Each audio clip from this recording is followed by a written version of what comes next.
Bom dia, meus irmãos. Estamos aqui para mais uma breve reflexão, dia 7 de setembro de 2018, onde se comemora o Dia da Independência. Como sempre tenho feito, e peço a vocês, vamos orar pelo nosso Brasil.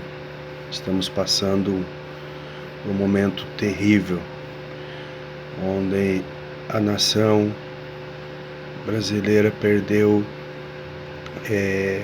o temor a Deus. E infelizmente isso é o reflexo do que a gente vê hoje. Mas amém, irmãos, esse não é o nosso assunto hoje. Quero falar hoje, irmãos, de uma parábola de Jesus, um texto onde Jesus ele nos fala, de Lucas 18, sobre o jovem rico. A Bíblia diz, irmãos, que aquele jovem chega até Jesus e: bom mestre, que hei de fazer para herdar a vida eterna? Jesus responde para ele: sabe os mandamentos? Não adulterarás, não matarás, não furtarás, não dirás falso testemunho, honra teu pai e tua mãe. E o jovem, irmãos, ele diz: todas essas coisas tenho observado desde a minha mocidade. Aí Jesus olha para ele e fala: ainda te falta uma coisa. Ainda tem algo que você precisa fazer. E a Bíblia diz que Jesus olha para ele e fala assim: ó, venda tudo que você tem e dê aos pobres, e terás um tesouro no céu. E depois você segue-me.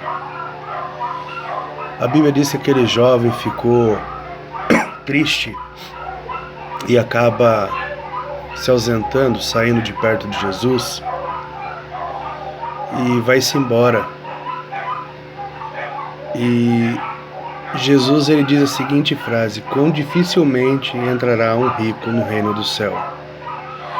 Irmãos, Jesus não estava querendo dizer que os ricos não vão ser salvos. O que Jesus estava dizendo é que aquele que coloca o seu amor em coisas materiais, aquele que deposita a sua confiança, a tua fé em bens dessa terra,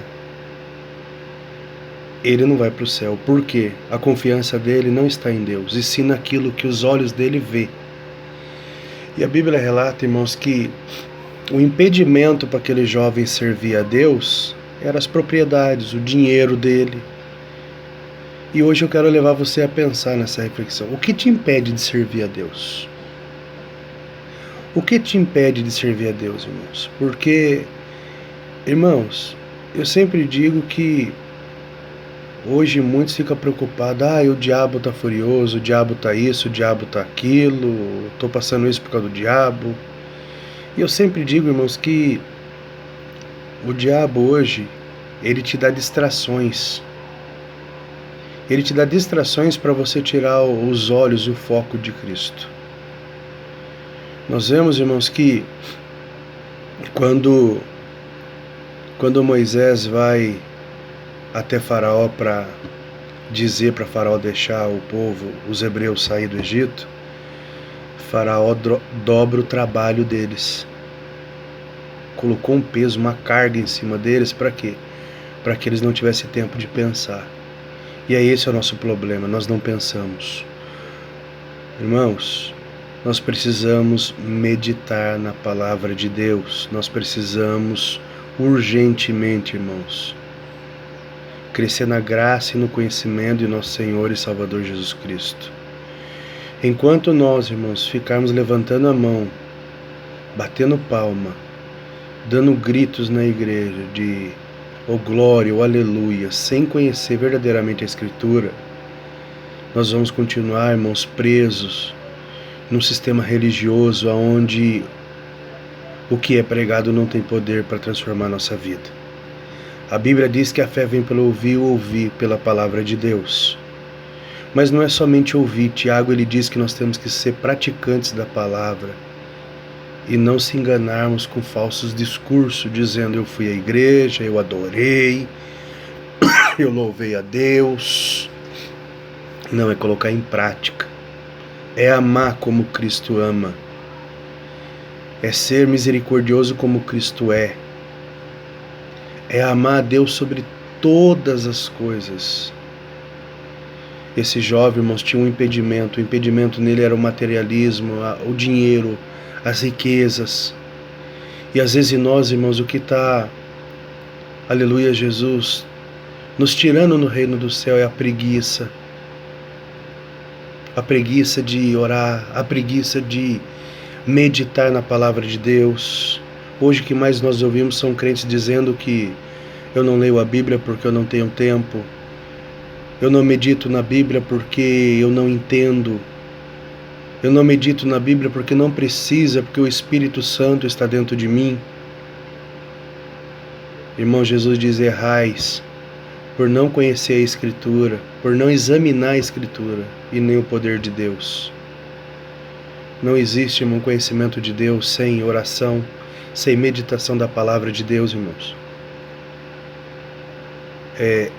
Lutero, ele diz que a fé tem dois remos. Tem dois remos a fé: oração e Bíblia, palavra e oração.